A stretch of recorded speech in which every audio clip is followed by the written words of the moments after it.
आज हम कक्षा 6 के गणित का प्रश्नावली 3.4 का प्रश्न क्रमांक 1 एवं 2 हल करेंगे। प्रश्न क्रमांक 1 इस प्रकार से निम्नलिखित के सार्वगुणनखंड ज्ञात कीजिए और प्रश्न क्रमांक 2 में भी सार्वगुणनखंड ज्ञात करना है। इसमें 3 संख्याओं के करना है 2 में, और प्रश्न क्रमांक 1 में 2 संख्याओं के ज्ञात करना है। तो इसको हम शुरू करते हैं हल। इसका है फर्स्ट का ए 20 और 28। तो सबसे पहले तो हम 20 के सार्वगुणनखंड 20 के सिर्फ गुणनखंड निकालेंगे। तो ये तो हो जाएंगे। देखिए इसकी एक बहुत आसान सी ट्रिक है। ये जो है 20 तो 2 के पहाड़े में आता है 10वीं बार में, 1 के पहाड़े में आता है 20वीं बार में। 1 भी हो जाएगा, 20 हो जाएगा, 2 और 10 हो जाएगा। और किससे जाता है? 4 से जाता है। 4 का जाता है 5 बार। और तो किसी संख्या से जाता नहीं है। 6, 7, 8, 9 किसी से नहीं जाता। तो ये हमने 3 लिखे और ये 3 अपने आप आ गए। इसके 20 के गुणनखंड हो जाएंगे 1, 2, 4, 5, 10 और 20। इसी तरह से 28 के गुणनखंड, इसके लिए भी हम क्या करेंगे? सबसे पहले तो 1 और 28 ले लिया हमने। उसके बाद 1 और 28 के बाद हो जाएगा 2 और यहाँ हो जाएगा 14। फिर 3 से तो जाता नहीं है, 4 से जाता है। कितने बार? 7 बार। 4 और ये हो गए 7। फिर 5 से नहीं जाता, 6 से नहीं जाता, 7 से यही 4 आ गया। यानी कि अब इसके गुणनखंड इतने ही आएंगे। तो 28 के गुणनखंड हो गए 1, 2, 4, 7, 14 और ये हो गए 28। अब ये 20 और 28 के गुणनखंड हो गए। अब इनमें देखिए कौन सी कॉमन संख्या है ना, कौन सी उभयनिष्ठ हैं या सार्वनिष्ठ हैं। तो 1, 2, 4 ये तीनों में, दोनों में कॉमन है। तो 20 व 28 के सार्वगुणनखंड 1, 2 व 4 होंगे। इसी का बी है, ये है 15 और 25। तो सबसे पहले तो हम 15 के गुणनखंड लिखेंगे। इसके तो बिल्कुल सिंपल है, 1 और 15 होता है। फिर होगा 3 और 5, बस इसके अतिरिक्त और कोई नहीं होता। इसके 4 ही गुणनखंड होते हैं। फिर है 25 के गुणनखंड। 25 के भी 4 ही निकलेंगे या 3 ही निकलेंगे, 1 और 25। और 5 का हम 5 बार गुणा करते हैं तभी 25 आता है। तो हो गया 5। इसके अतिरिक्त 10 का तो जाता नहीं है 25 में। तो 15 और 25 के सार्वगुणनखंड ये हो जाएंगे हमारे, ये देखिए 1 है और 5 है, ये हो गए 1 व 5। इसी का प्रश्न क्रमांक सी है। इसमें है 35 और 50। तो सबसे पहले तो हम 35 के निकाल लेंगे गुणनखंड। ये हो जाएंगे हमारे 1 और स्वयं 35, फिर 5 और 7। इसके अलावा कोई और है? नहीं है। तो इसके हो जाएंगे 1, 5, 7 और ये 35।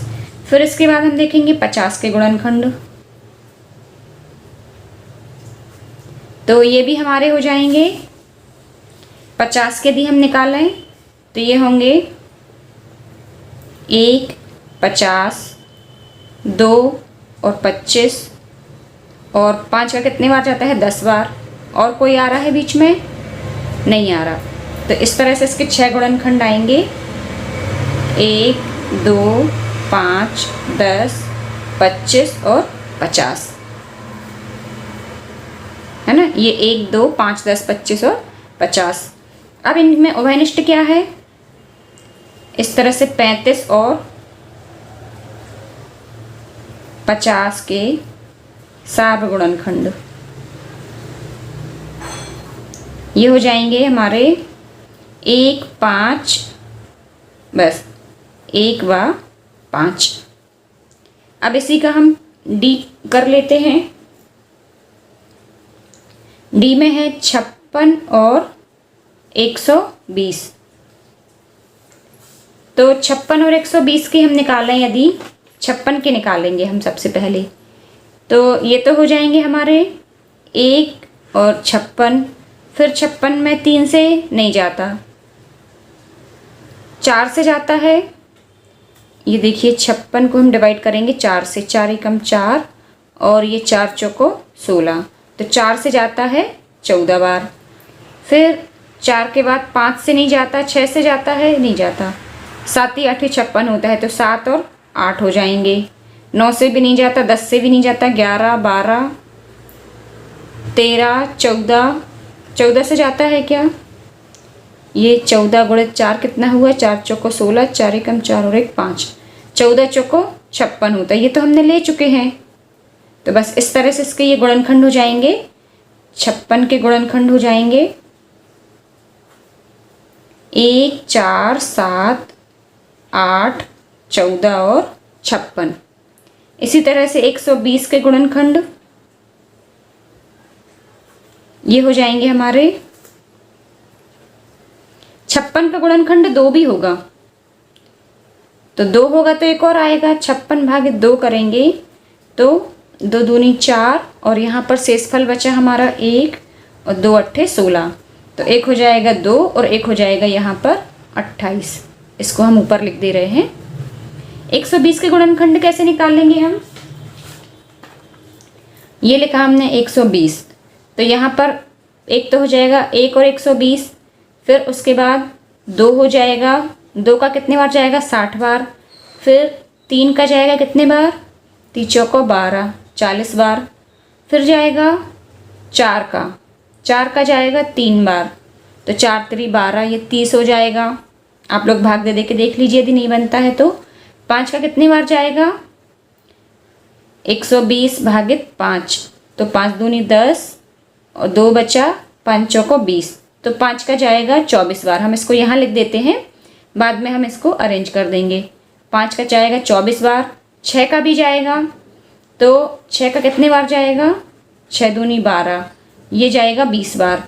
7 का तो नहीं जाएगा, 8 का भी जा सकता है, 120 भागित 8, तो 8 एकम 8, शेषफल बचा 4 और 8 पंचे 40, ये जाएगा 15 बार, तो 8 और 15 भी हो गया। अब कौन सा बचा? 8 के बाद 9 से नहीं जाएगा, 10 से जाएगा, 10 का कितने बार जाएगा? 12 बार।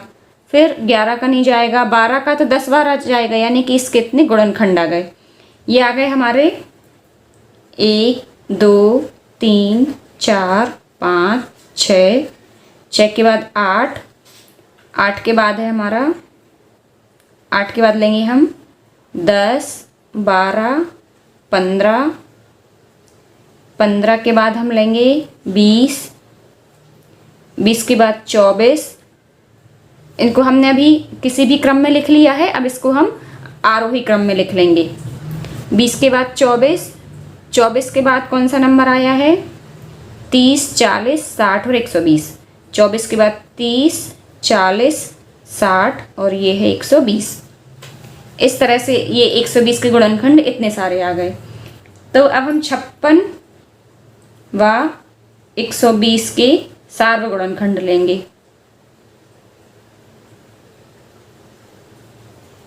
तो ये हो जाएंगे 1 2 4, 1 2 4 तो है, 7 7 नहीं है, 8 है, तो ये हो जाएंगे 1 2 4 8, बस इतने ही हैं। तो ये हो जाएंगे 1 2 4 व 8। इसी का प्रश्न क्रमांक 2 कर लेते हैं हल। आप लोगों को यदि नहीं आ रहा हो समझ में, ये 2 2 इकट्ठे लिखना है, तो आप लोग एक एक भी लिख सकते हैं, पर वो थोड़ा सा लंबा हो जाएगा। इसी का प्रश्न क्रमांक 2 है, इसमें है निम्न के सार्वगुणनखंड ज्ञात करें। अब ये है 3 3 संख्याओं के, तो इसका हम प्रश्न क्रमांक ए करते हैं 4 8 और 12। तो 4 के गुणनखंड कितने हो जाएंगे? ये हो जाएंगे 1 2 और 4। फिर 8 के गुणनखंड, ये तो हमसे ऐसे ही बन जाएंगे 1 2 4 8। फिर 12 के गुणनखंड, 12 तो देखिए 3 से भी भाग जाता है, तो 1 2 3 का जाता है 4 बार और 4 का जाता है 3 बार। फिर इसके बाद 6 भी आएगा, 6 का 2 बार जाता है, और अब इसके बाद आ जाएगा 12। फिर तो अब देखिए इसमें सार्व गुणनखंड क्या है, 8, 4 और 12 के सार्व गुणनखंड।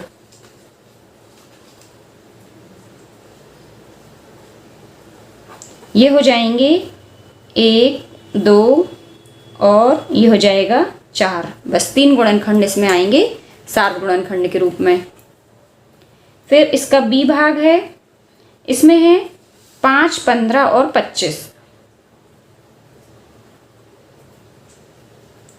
तो 5 के गुणनखंड क्या क्या होंगे, 5 के गुणनखंड हो जाएंगे 1 व 5। 15 के गुणनखंड कितने हो जाएंगे, ये हो जाएंगे 1, 3 और 3 5 15 और स्वयं 15 भी होगा। फिर 25 के गुणनखंड ये हो जाएंगे 1 और 5 25 होता है, बस 1, 5 और स्वयं 25। तो इस तरह से 5, 15 व 25 के सार्व गुणनखंड।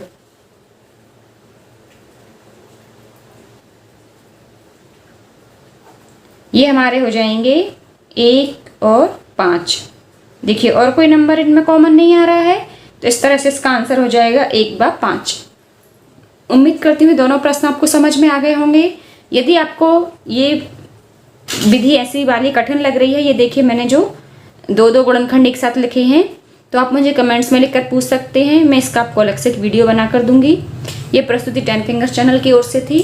देखने के लिए धन्यवाद।